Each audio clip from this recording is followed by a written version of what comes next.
semen is of an extraordinary level of potency. You are using it to spill it on the JNU bed sheets, okay? If that's how you're using it, well, that's your compulsion. We have a biology, we cannot put it under the carpet, it's there. Body has its needs, as there is physical hunger, so there is sexuality, but to what extent is your choice. So in the yogic culture, this is called as virya. It is one of the most potent things. Obviously, it has a potency if you know how to explore.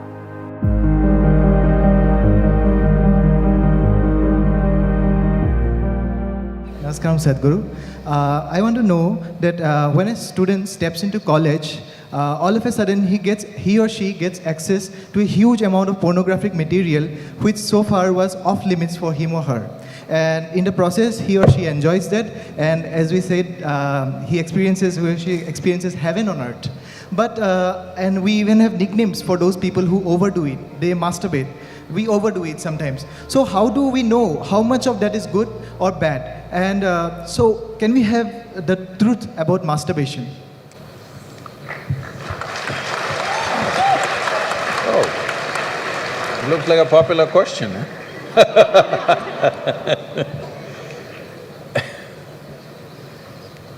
See, we have a biology, we cannot put it under the carpet, it's there.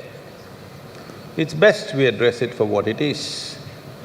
But right now the problem in the world is, because certain religious institutions in the world took this attitude that the very biology of the human being is wrong, because of this, culture started hiding it under the carpet. Well, in this culture we never had it, but after the British came and left, we became more prudish than the British. But before that, if you look at our temples, all the outside temple art is all pornographic, if that's what you want to call it. But we don't call it pornographic, we are only talking about the various dimensions of human biology.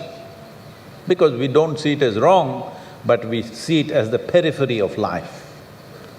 If you stay there only, you will stay on the physical dimension forever, you will not explore anything else. So in the temple, always it's the periphery. You are supposed to look at that and understand it's the periphery of life and try to make an attempt to go deeper, but at the same time not to be in denial of it. Not to glorify it or not to be in denial of it is the most important thing. But in your college, watching these things on the whatever, your internet or whatever, people tell me that… somebody told me, I don't know if these percentages are correct. When I was asking, what is the content? I was trying to understand the internet and its content, what is the real content on the internet? They're telling me, you should know, they're telling me 70% of the content on the internet is pornography. Is it so?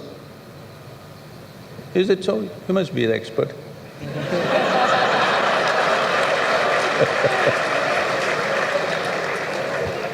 Is somebody doing PhD on it?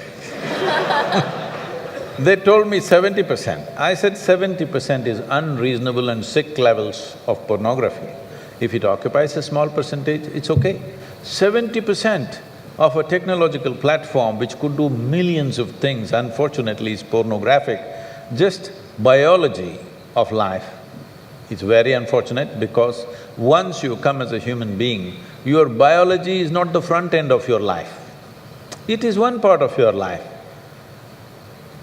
This cerebral capability came so that your intelligence becomes the front end of your life, and if you become conscious, your consciousness becomes the front end of your life. Biology is the front end of a bull. It's okay for him, that's all he knows. But biology should not be the front end of a human life, it is part of our life. We are not denying it. So, at a certain stage in your life, it's like this. A 95-year-old man went for a medical checkup with his doctor. The doctor did a thorough checkup and said, "Hey, old boy, you're doing great for 95, no problem with you." Then the old man asked, "Doctor, but what about my sex life?" Then the doctor looked at him and asked, thinking about it or talking about it?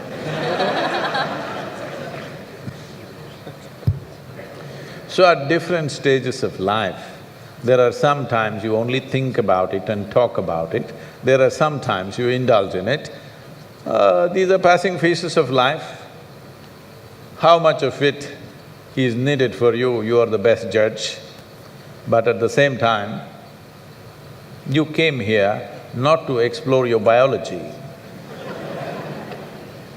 At least you should have gone to MSc in biology.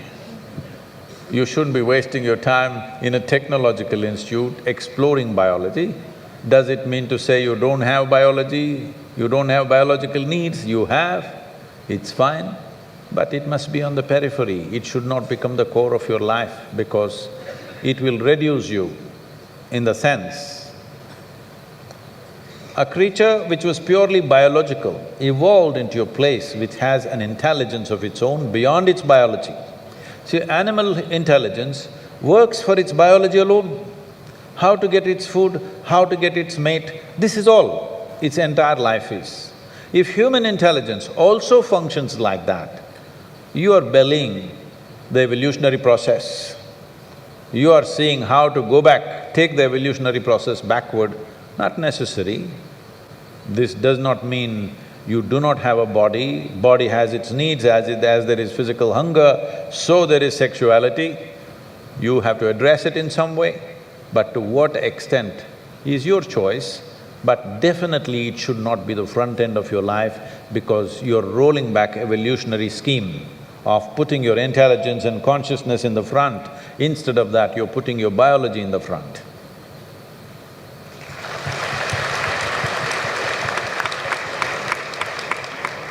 How important is a man's semen for physical, mental and spiritual well-being?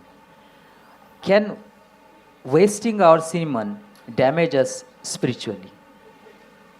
Well, you know, semen is the basis of your physical existence, whether you're a man or a woman. You have come into existence because that is 50% of the ingredient, yes?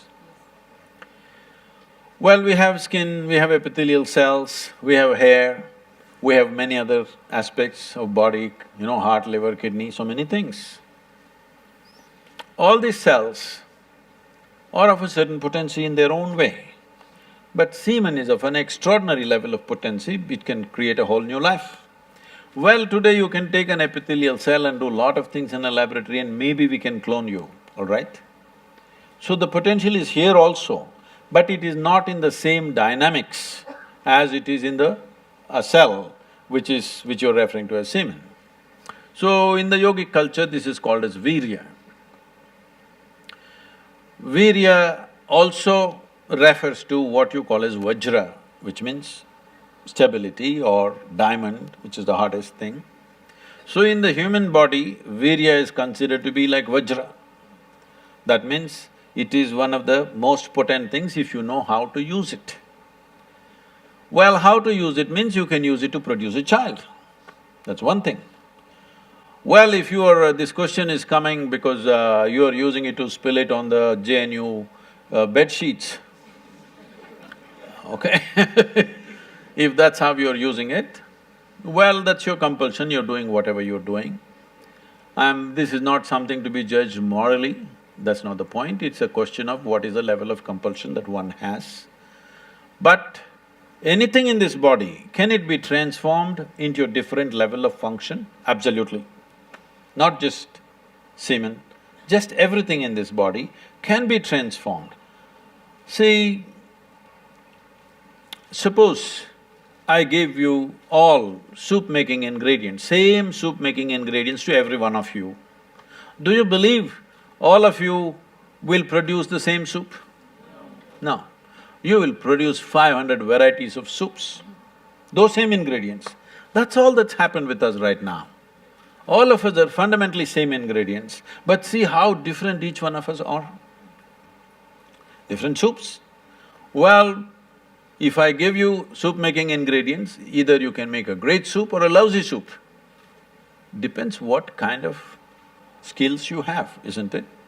So this goes for everything, not just for semen. Every dimension of your body and your mind, you can transform into something tremendous, or you can make it mediocre, or you can make it a serious problem. Every aspect of your life. That goes for this aspect of life also. This same energy, see, people are making it literal translations, but if you want to produce a certain, let's say, epithelial cells, how much energy the body spends on it? And if you want to produce a cell which you call a semen, how much energy body spends is very different. This can be scientifically established. So, when you're investing so much energy in that, obviously it has a potency if you know how to explore. But are you competent to explore? Are you capable of exploring? Do you have the necessary sadhana and guidance to do that? That's a big question mark.